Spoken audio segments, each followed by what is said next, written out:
পশ্চিমবঙ্গের পুরুলিয়া জেলায় অবস্থিত একটি মনোরম গন্তব্য হল গড়পঞ্চকোট, যা সবুজ পাহাড়ের প্রাকৃতিক সৌন্দর্য এবং ঐতিহাসিক ঐতিহ্যের সমন্বয় নিয়ে আকর্ষণ করবে আপনাকে। কলকাতা থেকে সড়ক পথে ১৯ নম্বর জাতীয় সড়ক বা দুর্গাপুর এক্সপ্রেসওয়ে ধরে মাত্র ৫.৫ ঘন্টার মধ্যেই চলে আসতে পারেন গড়পঞ্চকোট। হাওড়া থেকে সোজা ট্রেনে করে আদ্রা বা কুমারডুবি স্টেশনে নেমে সেখান থেকে অল্প সময় গাড়িতে চলে আসতে পারেন গড়পঞ্চকোটের সবুজ পাহাড়ের কাছে। কিন্তু কি ভাবছেন, শুধু পাহাড়েই ঘুরে বেড়াবেন? থাকবেন কোথায়? আপনার ভ্রমণের এই কটা দিনের জন্য একমাত্র নিশ্চিন্ত আস্তানা হতে পারে পশ্চিমবঙ্গ বন উন্নয়ন নিগমের গড়পঞ্চকোট প্রকৃতি ভ্রমণ কেন্দ্র।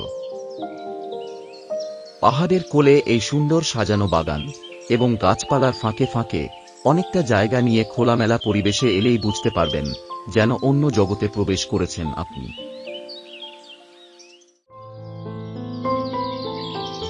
সকালবেলা চোখ খুললেই দেখতে পাবেন আপনার ব্যালকনির গা ঘেঁষে উঠে গেছে গড়পঞ্চকোট পাহাড়ের রহস্য।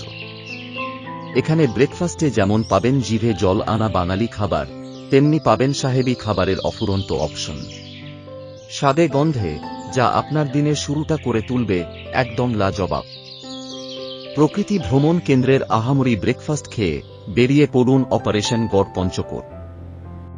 এই গড়পঞ্চকোট, যার গড় অর্থে দুর্গ এবং পাহাড়টির নাম পঞ্চকোট অনুসারে হয়েছে, কিন্তু বর্তমানে দক্ষিণ পঞ্চকোট পাদদেশে বিক্ষিপ্ত পোড়ামাটির মন্দির হিসাবে শুধুমাত্র ধ্বংসাবশেষটুকুই দাঁড়িয়ে আছে। বর্গী আক্রমণের ইতিহাসের সাক্ষ্য গায়ে মেখে সেই ধ্বংসাবশেষ যেন আপনার চোখের সামনে খুলে দেবে ইতিহাসের একের পর এক অধ্যায়। তাছাড়া এখানকার জনপ্রিয় গন্তব্যস্থল জয়চণ্ডী পাহাড় দেখতে ভুলবেন না। আদিগন্ত প্রান্তরের মাঝে দাঁড়িয়ে থাকা এই পাহাড় দেখলে আপনার মনে পড়তে বাধ্য সত্যজিৎ রায়ের পরিচালিত বিখ্যাত হীরক রাজার দেশে সিনেমার সেই দৃশ্যগুলির কথা, কারণ এই জয়চণ্ডী পাহাড়ে হয়েছিল সেই সিনেমার শুটিং।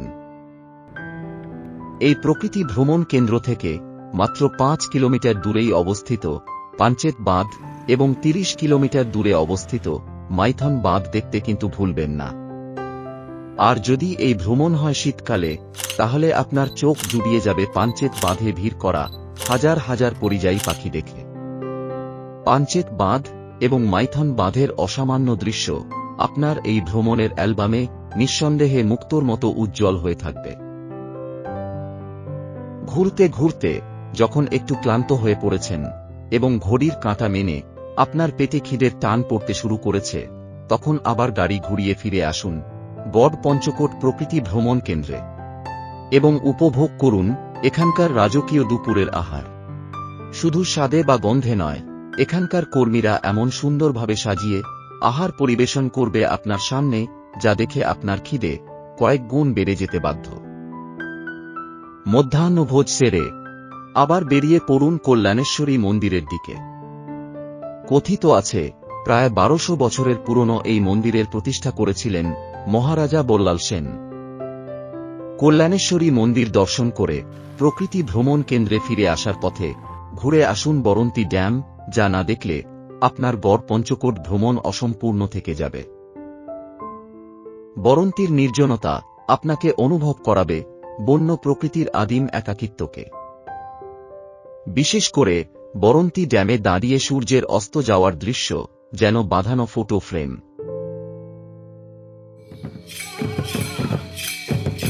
এরপর সন্ধেবেলায় গরম গরম চা বা কফি আর পছন্দমতো স্ন্যাক্সের সাথে আপনি চাইলে উপভোগ করতেই পারেন প্রকৃতি ভ্রমণ কেন্দ্রের ভেতরেই এখানকার স্থানীয় লৌকিক সংস্কৃতির নাচ ও গান।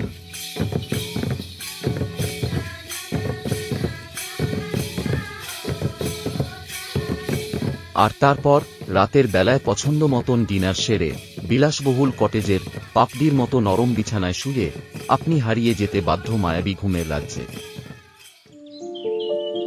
পরের দিন সকালবেলায় অজানা পাখির ডাকে ঘুম ভেঙে যাওয়ার পর যদি আপনি রোমাঞ্চ প্রিয় হন, তাহলে পঞ্চকোট পাহাড় পর্যন্ত ট্রেক করতেই পারেন এই প্রকৃতি ভ্রমণ কেন্দ্রের ভেতর থেকেই। এই প্রকৃতি ভ্রমণ কেন্দ্রে অবশ্যই দেখতে ভুলবেন না এখানকার বাটারফ্লাই গার্ডেন এবং মেডিসিনাল প্লান্ট গার্ডেন। নানা রকমের ঔষধি গাছের বাগানে আপনার চারপাশে উড়ে বেড়াচ্ছে হাজার হাজার রঙিন প্রজাপতি।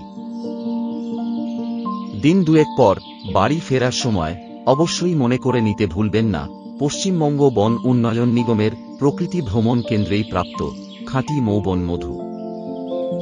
এক কথায় পুরুলিয়ার অন্যতম আকর্ষণ গড় পঞ্চকোট যদি আপনাকে উপভোগ করতে হয় তাহলে হাতে 2-3 দিন সময় নিয়ে বেরিয়ে পড়তে হবে এবং অতি অবশ্যই আস্তানা হয়ে উঠবে পশ্চিমবঙ্গ বন উন্নয়ন নিগমের গড় পঞ্চকোট প্রকৃতি ভ্রমণ কেন্দ্রে।